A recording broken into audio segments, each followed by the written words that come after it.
कसं गावगाडा चालायचा पूर्वी हे आपल्याला इथं आतमध्ये बघायला भेटतं. जय शिवराय मित्रांनो, आत्ताच आपण एका प्रतापगड पूर्ण बघितला. त्याचे जेवढे पण बुरुज असतील, ज्या पण काही गोष्टी होत्या प्रतापगडावरती बघण्यासारख्या सर्व बघितलं.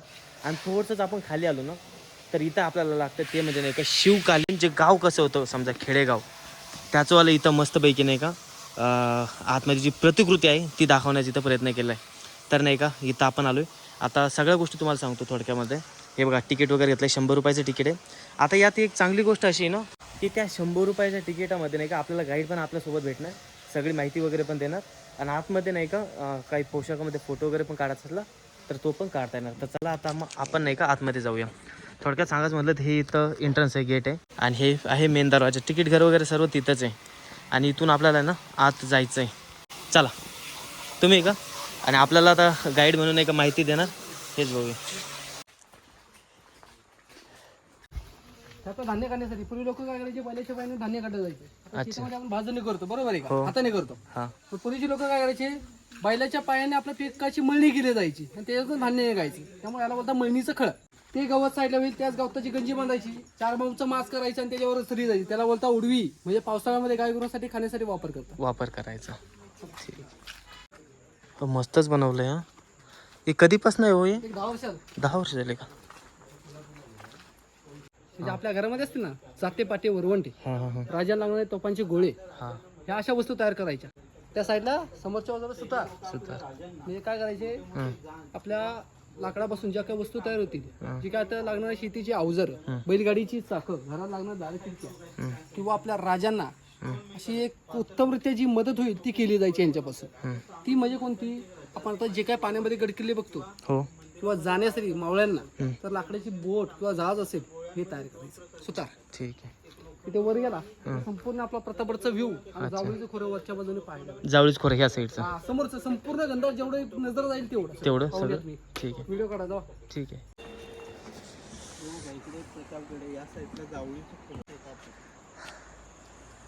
जावळीच्या खोऱ्याबद्दल एक म्हण आहे का, या घनदाट जंगलामध्ये एक म्हणजे बलदंड देहाचा हत्ती जरी सोडला ना तरी तो आता तरी समजा नाही का त्या काळचं जे जंगल आणि आताच्या याच्यात फरक 100% असणार. पण तरी पण पहा की काय भयंकर आहे का. सूर्याची किरण सुद्धा या जमिनीवर पोहोचत असं गंधाट जाळं होतं जंगलाचं एक प्रकार. अच्छा, त्याच्यामुळे त्याला जावळी नाव पडलं. जावळी बोललं जातं. हा जावळीचा एरिया जो होता तो चंद्रराव मोरेंच्या ताब्यात होता. जेव्हा राजाने स्वराज्य स्थापन केलं तर त्यांना असा एक प्रश्न विचारला, आपण दोन्ही आहेत ते हिंदू समाजाचे आहोत, बरोबर आहे का. बरोबर. आपण स्वराज्य स्थापन केलंय ते तुम्ही त्याच्यामध्ये याल का. तर राजाने उलट उत्तर केलं, तुम्ही आम्हाला सांगणारे कोण, आम्ही पहिल्यापासून आदेशाचे नोकर आहोत. शिवाजी महाराजांनी त्यांना मारून अख्खी जावळी ताब्यात घेतली. हा जो किल्ला आहे तो आपला 2 वर्षात एका दिवसात बांधलेला गड आहे. या डोंगराला पूर्वीचं डोहरुप्याचा डोंगर बोलतात. गोरे ढोरे चरण्यासाठी धनगर लोक घेऊन जायचे, त्यामुळे डोहरुप्याचा डोंगर हा राजांनी 2 वर्षात एका दिवसात बांधून घेतला हा जावळीचा. आणि जावळीच्या जंगलामध्ये असल्यामुळे त्याला पूर्वीचं नाव बोलतात जावळीचा किल्ला. जावळीचा किल्ला जुनं नाव. जुनं नाव. आणि नंतर राजाने अफजल खानचा वध केला, त्यामुळे आपला विजय झाला, प्रताप झाला, त्यामुळे गडाला नाव ठेवण्यात आलं प्रतापगड. असा हा आपला इतिहास. एक राजासाठी फॅमिलीला सोडून वर्षानुवर्ष काम करत राहायचं गुप्तहेराच. म्हणजे जंगलामध्ये राहून शेळ्या मेंढ्या चरण्यासाठी घेऊन जायचं, जंगलावरती लक्ष ठेवायचं. जंगलातील वाटा असायच्या, चोरवाटा माहीत असायच्या, जायचं असेल चोरवाटा दाखवायच्या, शत्रू जरी कोणत्या वाटेनं त्याच्या वाटा बंद करायच्या. आता जंगलातली संपूर्ण माहिती जरी असेल तरी राजांपर्यंत ह्यांच्यापासून पोहोचवली जायची. जंगलातला जे काही रस्ते असतील, मग गुप्त रस्ते किंवा घाटातला रस्ता असेल, शिवाजी महाराजांनी यांच्यामुळे खास करून तयार करून घेतला. मेन गोष्ट म्हणजे की आपण काय म्हणतो, जे पण समजा मावळे होते ते मावळे पण म्हणजे ते स्वराज्यासाठी काम पण करायचं आणि त्यांचं शेती काम पण करायचं. आता एवढंच नाही, जे शिपाई पण होते ते जेव्हा समजा पावसाळा वगैरे लागायचं तर आपलं शेती काम करायचे. नंतर परत पावसाळा वगैरे संपला की कोणतं मोहीम वगैरे करायची तर परत ते स्वराज्यात दाखल व्हायचे. तर तसे हे मेंढपाळ वगैरे कोणी पण काय म्हणणार की मेंढपाळ व्यक्ती आहे, परंतु महाराजांना आणि जी प्रमुख व्यक्ती आहे जसे की बहिर्जी नाईक हे तर नाही का पुढं चालून समजा जे गुप्तहेर खातं आहे त्याचे तर प्रमुखच बनले होते. आणि गुप्तहेर खात्यामध्ये जी समजा नोंद भेटते आपल्याला त्याच्यानुसार नाही का म्हणजे जवळपास 4000 एवढे नाही का गुप्तहेर होते. परंतु नोंद कोणाची नाही की कोण गुप्तहेर होते. हे जे आहे ते आपलं शेतकऱ्याचं घर. साईडलाच गाय गुरांचा गोठा आणि इकडे बघा जात्यावरती दळण दळत आहे, आत्म चुलीवरती भाकरी बनवत आहे. आता एक तुम्हाला एक शस्त्र दाखवतो पूर्वीचं.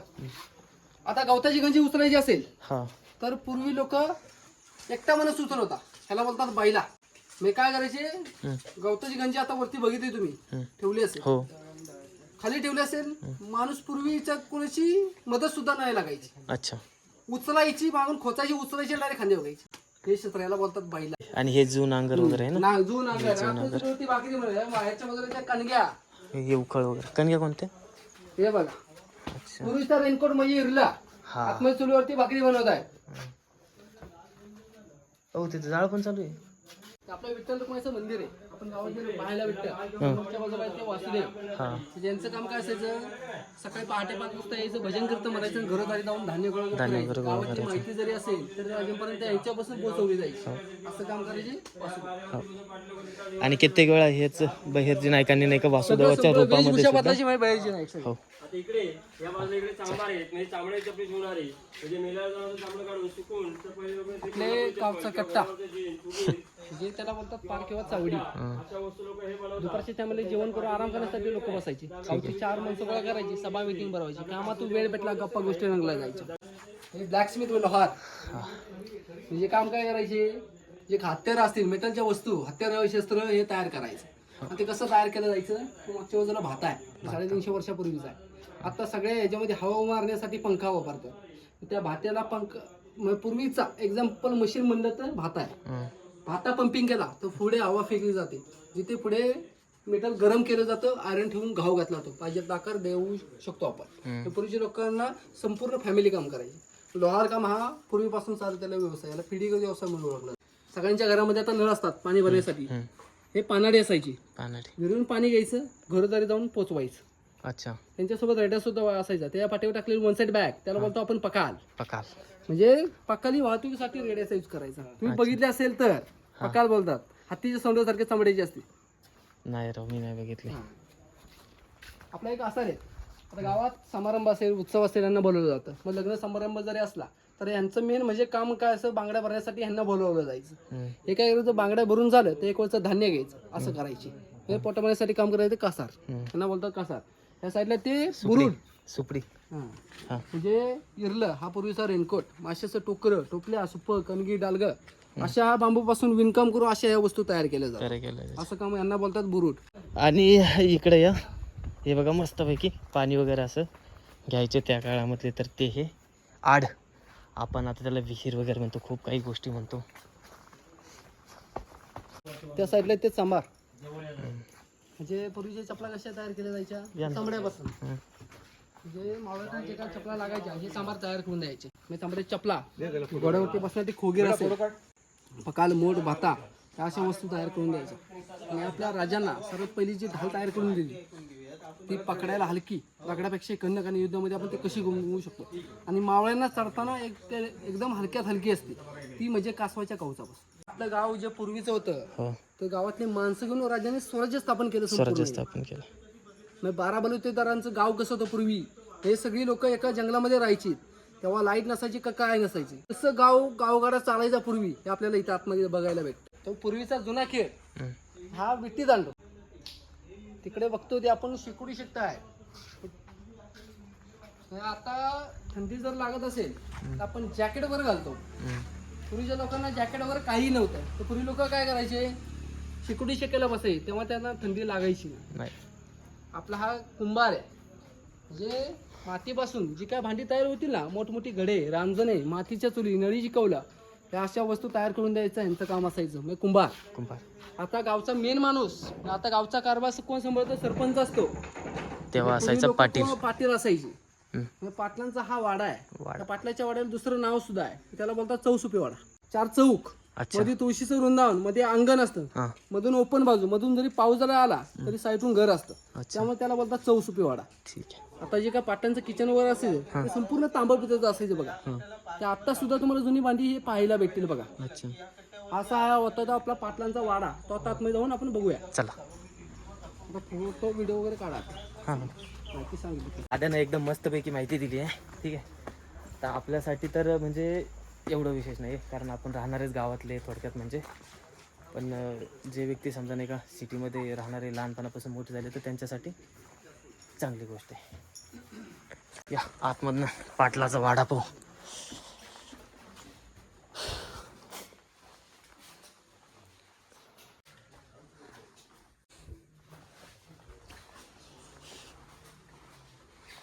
मस्तपैकी पहा. आणि आपला हा पाटलाचा वाडा म्हणजे गावचा मेन माणूस म्हणजे आता तर सरपंच आहे का नाही हा पूर्वीचा पाटील मेन असायचा.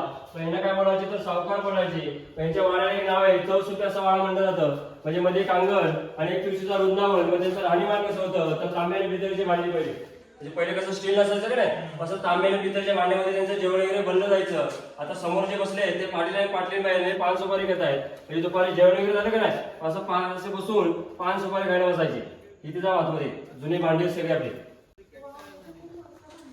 आता हे वाडा बघितला ना पाटलाचा, तर पाटलाच्या वाड्याच्या बाजूलाच नाही का इथं फोटो वगैरे पण काढण्यासाठी मस्त आहे. हे बघा आत्ताच आपण पण घेतलाय मस्तपैकी. आता पाटलीनबाई नाही आहे सोबत, आपण फक्त नाही का माळोच्या वेशामध्ये नाही का काढू शकतो. हे बघा शिवकालीन खेडेगाव ट्रेडिशनल विलेज हस्तकला केंद्र. आता हे हस्तकला केंद्र जसं आपण प्रतापगडावरती पण बघितलं तिथं पण नाही आहे का खूप सारू वस्तू वगैरे आहेत जे की आपल्याला नाही का जर घ्यायच्या असल्या ना तर आपण घेऊ शकतो. आणि इथं पण हे जे खेडेगाव ना याच्या समोरचं जर कधी एंट्रन्स केल्यानंतर बघितलं ना तर तिथं पण नाही का हाताने बनवलेल्या बॅगा असतील किंवा खूप साऱ्या नाही का जे बनवलेल्या वस्तू थोडक्यात म्हणजे तर त्या जर कधी घ्यायच्या असल्या तर त्यासुद्धा आपण खरेदी करू शकतो. इथं पण आपण फोटो वगैरे काढू शकतो. हे जे अगोदर बोललो ना घोंगटा वगैरे हा तो हा पूर्वीचा रेनकोट. पूर्वीचा रेनकोट हा एरले. आणि ही पालखी अशी असायची. तर त्यावेळेस पालखीचा मान म्हणजे बाबा काय रे. हे बघा आता तालमीचं प्रशिक्षण याला आपण असं समजू शकतो. समजा म्हणजे प्रत्येक जो पुतळा आहे ना त्याला जर कधी निरखून बघितलं तर प्रत्येक याचं नाही का जे आपल्याला वेगवेगळं हे समजेल की हत्यार कोणतं असायचं काय नाही. आता हात्यामध्ये आपल्याला हा शस्त्र घेऊन जायचे ते संपूर्ण आपल्याला बघायला भेटते. भाला बघायला मिळतोय. कमरेला तलवार तर असतेच प्रत्येकाच्या. धनुष्यबाण असेल तिकडं तलवार असेल तिकडं ते जे हत्यार त्याचं नाव मला आठवत नाही हो.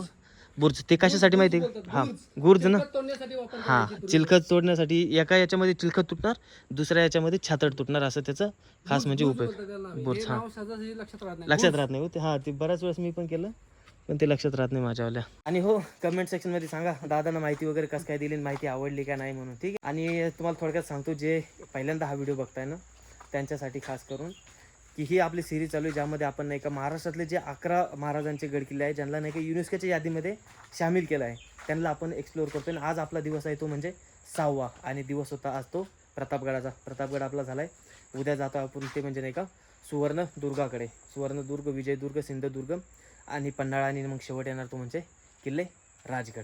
चला. आपल्या शिवाजी महाराजांनी 16 वर्षाच्या वयामध्ये पहिला किल्ले जिंकून घेतला. म्हणजे आपल्या स्वराजी तोरण बांधले तो तोरणा किल्ला. इकडे समोरच्या बाजूला बघतो म्हणजे शिवाजी महाराज 16 वर्ष आपल्या प्रजेचे हाल कसे होत आहेत. दुष्काळ पडल्यामुळे गरीब लोकांचे हाल कसे होत आहेत ते स्वतः जाऊन तिथे काळजी घेतात गरीब लोकांची. गरीब लोकांसाठी दान धर्म करतायत.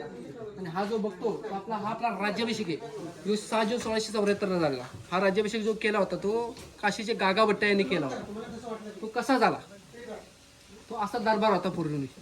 आणि इकडच्या बाजूला पाहतो ते आपले इसाजी कंक अतिशय सुंदर करताय. हैदराबाद गोलकोंडा किल्ला आहे ते कुतुबशाह राजा होता. तो शिवाजी महाराजांना भेटण्यासाठी बोलावले. कुतुबशाहला जाऊन शिवाजी महाराज भेटले आणि असा प्रश्न विचारला की तुम्ही एवढे मोठे दख्खनचे राजे झाला तुमच्याकडे मावळींची फौज सुद्धा आहे. या फौजेमध्ये तुम्ही कधी हत्तीचा वापर केला नाही. तर शिवाजी महाराज काय बोलले आमच्याकडे सगळे मावळे पण एक मावळा तो हत्तीबरोबरचा एक आहे. तर कुतुबशाह का मला आम्हाला सिद्ध करून दाखवा. कुतुबशाहने पिसाळ्याला हत्ती आणला मैदानामध्ये सोडला. राजांनी आपल्या एका मावळ्याला बोलून घेतलं त्यांचं नाव एसाजी कंक. लोकांची झुंज झाली. हत्ती सोन कापली गेली. हत्ती रिंगा सोडून आहे तसा पळून गेला. त्या राजाने सिद्ध करून कुतुबशाहला दाखवलं. म्हणजे पूर्णपणे आपले मावळे होते त्या हत्तीला येऊ शकतात एवढे दाखवताना होते त्याच्यामध्ये प्रूफ केले किंवा सिद्ध केले. ठीक आहे. हे जे आपण समोरच्या बाजूला बघतो त्यातून प्रतापगडच्या युद्धाचं रेकॉर्ड आले. म्हणजे खान कुठून कसा आला ते आपल्याला पाहायला भेटते. आणि खानानं जी तुकडी केली होती ते त्या तुकड्यांमध्ये विभाजन करून हे केलेलं होतं संपूर्ण. पहिली तुकडी ठेवली वाईला. दुसरी तुकडी ठेवली ती जावळीच्या खोऱ्यामध्ये. तिसरी तुकडी आहे ती जमिनीचं टेम आणि चौथी तुकडी आहे ती भेटीच्या जागेवर. हा प्रतापगडचा किल्ला बघतो तो आपला प्रतापगड किल्ला आहे. हा डोंगर बघतो तो. राजाने संपूर्ण चारही दिशेने वाईपर्यंत मावळ्यांना पाठवले. अफजलखानाच्या सैन्याला कसं चारही बाजूला बंद केलं आणि जेवढे तोफांचे आवाज आले ते सैन्य होतं ते धावू लागलं या जावळीच्या जंगलामध्ये. आता कोकणकडे सर बघता की महाडबाजू महाडमार्गी गेला तर त्या मार्गी आपल्याला महाडमार्गी भोरमार्गे डायरेक्ट व्हायला येतं. त्या बाजूने फौज पाठवली आपली. किनेश्वरची बाजू बघता ही खेड चिपळूण. तर त्या मार्गी एक फौज होती. खेडमधून एक रोड गेलेला आहे पाटण मार्गी. तिकडून एक रोड गेला आहे मग त्या मार्गी सातारा मार्गे त्या मार्गी फौज पाठवली. आता 35 बघता ते 35 जे मावळे होते ते आपले या प्रतापगड किल्ल्यावर होते. वेळजी नाईक तेव्हा मुख्य होते हेड. पूर्णपणे जेव्हा राजांची भेट झाली, राजे सुखरूप गडावरती पोहोचले, तोफांचे आवाज झाले. खानाच्या सैन्याला कसं चारी बाजून बंद करून या जावळीच्या जंगलामध्ये मारलं हे पाहायला भेटतं आपल्याला. ठीक आहे. आणि जेव्हा समजा नाही का जे अफजल खानाचं सैन्य पळायला लागलं होतं, तर ते पळायला लागलं तरी पण त्यांचा पाठलाग करून सुद्धा नाही का इथं त्यांच्या सैन्याचा खात्मा इथं करण्याचा प्रयत्न मावळ्यांनी केला आहे. फाजल खानाचं जे दिसतंय ना, ती जी फौज वगैरे होती ती ह्या साईडला, ही जी कोयना नदीचं पात्र आहे ना, कोयना नदीच्या पात्राच्या ह्या साईडला ठेवलेलं होतं. हे बघा म्हणजे किती सविस्तर इथं नाही का दाखवण्याचा प्रयत्न केला आहे ह्या मस्तपैकी मॅपमध्ये. तर मित्रांनो, आजचा दिवस खूपच जास्त सुरळीत पार पडला. मस्त प्रतापगडाला एक्सप्लोअर केलं, शिवकालीन गाव बघितलं आणि आता वेळ होती ती म्हणजे नाही का सुवर्णदुर्गाच्या दिशेने निघण्याची. पण आता पोटामध्ये कावळे ओरडत होते आणि खूप दिवसांची इच्छा पण होती की मस्त डोंगरांमध्ये मॅगी बनवून खाण्याची. आत्ताच थोडंसं पुढं आलोय. हे वातावरण वगैरे बघताय आणि या वातावरणामध्ये नाही का थोडीशी भूक लागली तर काही ना काही खायला पाहिजे ना. तर चला मग आता नाही का मॅगी खाऊया. आणि मॅगी कुठं, हे बघा इथं मॅगी. वाव. मॅगी खाल्ली आणि परत सुवर्णदुर्गाच्या दिशेने निघालो. संध्याकाळची वेळ झाली आणि येथे येऊन पोहोचलो पण. पण तेथे आल्यानंतर एकच विचार मनामध्ये येत होता की आता राहायचे कुठे. आणि थोडासा तपास घेतल्यानंतर राहण्याची सुद्धा व्यवस्था झाली आणि तेथे पण एकदम मनाजोगतच झालं. टेरेसवरती स्वतःचा टेंट लावून समोर मस्त समुद्राच्या लाटा दिसत होत्या. तो काय सुकून वेगळाच होता. तर चला आता भेटूया उद्याच्या व्हिडिओमध्ये. हा छोटासा व्हिडिओ मला कसा वाटला हे कमेंट सेक्शन मध्ये नक्कीच सांगा. मागील जर कधी तुम्ही एपिसोड बघितले नसतात तर ते बघा. आणि पुढील सुद्धा एपिसोड नाही का डेली सकाळी 10 वाजेला येणार आहे, तर त्यांना सुद्धा नक्कीच बघा. आणि जर कधी चॅनलला आतापर्यंत सबस्क्राईब नसेल केलं तर चॅनलला सुद्धा सबस्क्राईब करा, व्हिडिओला लाईक करा, हाईपचं बटन असेल तर त्या बटनाला सुद्धा क्लिक करा. तर चला भेटूया मग पुढील एपिसोड.